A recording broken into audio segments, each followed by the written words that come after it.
If you're planning a trip to Playa del Carmen, there's some key things you should know before you go. Whether it's your first visit or you've already booked your trip or you've already been there before, this video will cover everything from must-know tips to unexpected surprises. I just spent a week in Playa del Carmen. It was my first time. We stayed at the Royal Haciendas Resort. I explored downtown for breakfast. We walked Fifth Avenue in the early afternoon. I got scammed, which you can see in the thumbnail. I'll cover more on that later. We had dinner in an underground cave. And based on my experience, I put together the most important things you need to know before visiting Playa del Carmen. Let's get into it. Kick off with the two most commonly asked questions about Playa del Carmen. So, is Playa del Carmen safe for tourists? I know I asked myself the same question. Obviously, safety is one of the biggest concerns for travelers, especially first timers. So, Playa del Carmen is generally safe, especially in tourist heavy areas. So, one thing I would say is, and this was spoken to us at the resort, avoid walking alone late at night, especially on the outskirts of town. Be aware of common scams, timeshare pitches, inflated taxi fares, overly persistent vendors, which I ran into as well. Stick to licensed taxis or use pre-arranged transportation for peace of mind, which many of the resorts will have if you just ask. Second most asked question is, what is the best time to visit Playa del Carmen? Most of this is around weather, crowds, and seaweed, or sargassum as they call it. So peak season is December to April. It's usually the best weather, but it'll bring the highest prices and the largest crowds. The shoulder seasons, May through June, September through November. There are fewer tourists, better deals, but a chance of rain and possibly, obviously, hurricanes. The sargassum season is April to October. Some beaches may have seaweed, so check forecasts before booking. A hurricane season specifically is June to November. Rain is possible, but major storms are pretty rare. I would say the beaches that we were at the Royal Haciendas were pretty horrible. Actually didn't even get into the ocean once, which was quite sad because that's one of my favorite things when we go to these places. So moving into actually number one, Playa del Carmen has a more laid-back vibe than Cancun. So unlike Cancun, which is known for its mega resorts and nightlife, which I've been to twice, Playa del Carmen offers a more relaxed atmosphere with boutique resorts, beach clubs, and walkable streets, which was really cool. We did a little bit of that on 2 different days. So if you prefer, actually it was the same day, just morning and afternoon. If you prefer a more authentic experience without the massive crowds, Playa del Carmen might be a better fit for you. So I would say the vibe is definitely more laid back than Cancun. Cancun seems to be a bit more erratic and more party scene, even though I didn't run into much party scene at Cancun. Playa was definitely more low key. Number two things to know before visiting Playa is consider staying at a resort outside of downtown. Staying at a resort outside of downtown usually means quieter beaches and a more relaxing stay, but you'll need transportation to get into town. So we were a little bit out of town at the Royal Hacienda. It was walkable distance, though. Probably took about 15 to 20 minutes to get in. And obviously didn't really use our beaches because of the seaweed, but it was certainly lower key. Many resorts offer free shuttles or affordable taxi rides to downtown Playa, so you can still experience the best of both worlds, which we had that exact experience. Instead of walking, we could have taken transportation, which you can sort out at the resorts. Number three thing to know, Fifth Avenue is best experienced early in the day. I would agree with this. So Fifth Avenue, which is Quinta Avienda, is Playa del Carmen's main shopping and dining street, but it can be overwhelming with crowds and vendors in the evening. So we went early afternoon, probably around 5 p.m.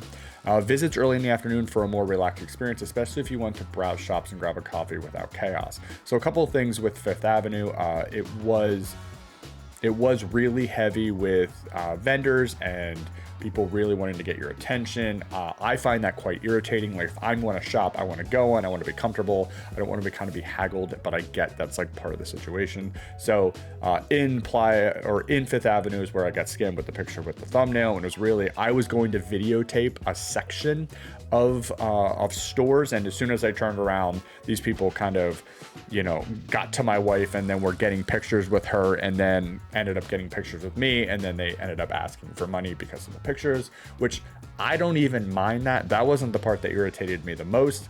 It was the part that when I was trying to get money out of my sling, my fanny pack, my whatever you want to call it, I was sorting through my bills to get money, and they were like crowded around me. That made me very uncomfortable. Like, give me some space. I plan on tipping you guys, even though I don't totally agree with what was going on. I'm in the situation. And so, yeah, that was the most annoying part. That's how that happened. So it was fun. It was fine. They weren't super aggressive. I just felt very confined when I was sorting through my personal stuff to actually tip them. They were standing very close to me, kind of looking at what was going on, which I wasn't really cool with. So once we got out of that, most of it, all the other things were, hey, come in here, come look at the store, tequila, whatever. It was, I would say the Fifth Avenue from a early afternoon was still slightly aggressive. I heard the evenings are much worse, so heads up. Number 4 thing to know before visiting Playa, local breakfast spots are a must try. I would totally agree with this. We actually walked downtown on one of the mornings to go get breakfast in town. Many travelers stick to their resort buffets, but downtown Playa has incredible local breakfast spots that are worth checking out. Totally agree. The place we went was incredible.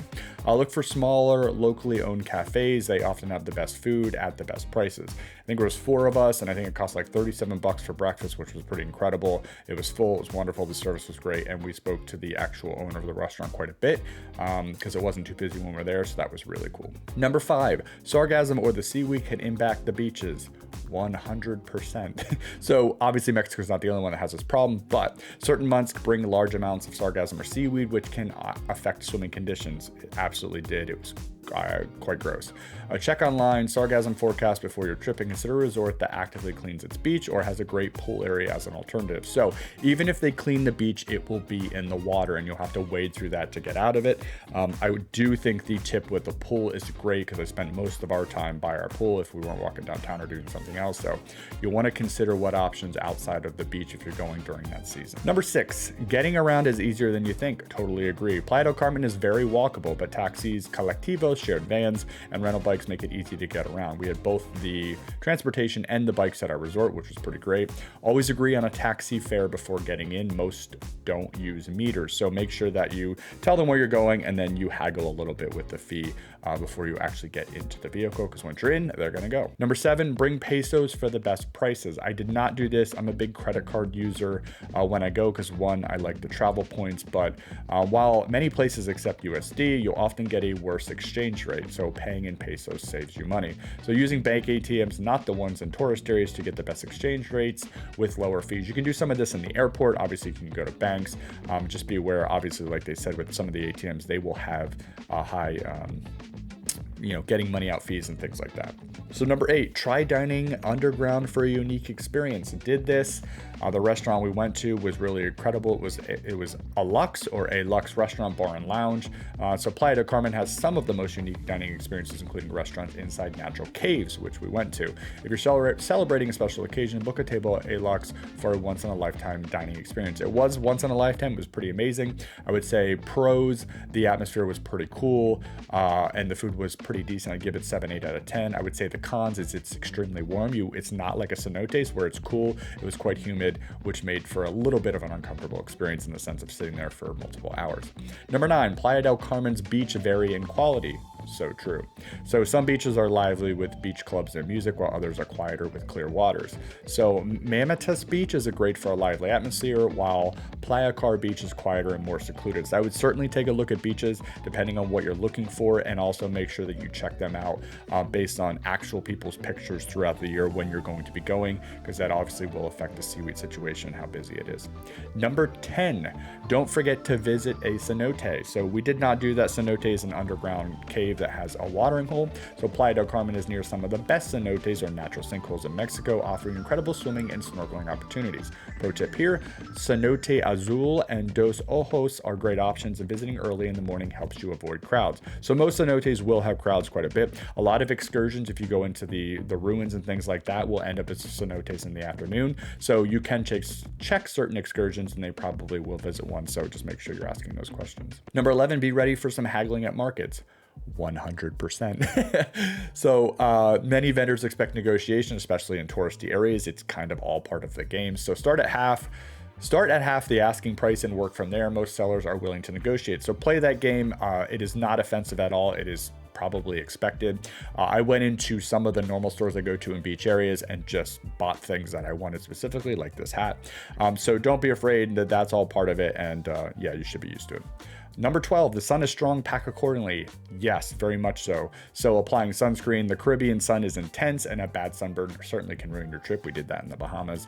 Use reef safe sunscreen, as many eco-friendly cenotes and reefs require it. We ran into this when we were in Hawaii. So reef safe sunscreen, there are specifics, make sure you're checking those out and take that with you because on the tours, they will ask for you to specifically use those. Number 13, some resorts have dress codes for dinner. Also ran into this. So, you know, many all-inclusive resorts have dress codes for certain restaurants, and showing up in casual beachwear may get you turned away. It wasn't so much casual beachwear. I was wearing a button down, I was wearing a hat, and they didn't let me wear a hat, which I was a little annoyed about, but that's okay. Bring at least one nice outfit if you plan to dine at any upscale restaurants at the resort. So you can run into this pretty much at all resorts. They'll have specific, like they'll tell you the clothing restrictions on the website. Take a look at those. I would recommend that no matter where you're going. Number 14, tipping goes a long way. Yes, it does.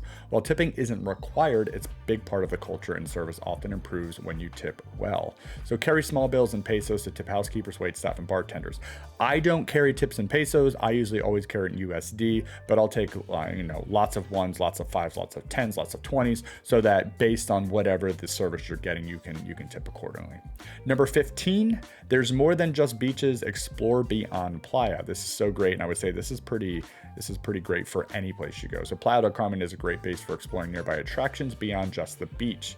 Consider taking a ferry to Cozumel, which you can see some of the resorts off of when you're looking across to Cozumel for incredible snorkeling, or visiting Tulum for ancient ruins. Somebody that was with us in our party actually did quite a bit of snorkeling in Cozumel a couple of times. They said it is incredible. So if you're into snorkeling or scuba diving, head over to Cozumel. It is a short ferry ride away.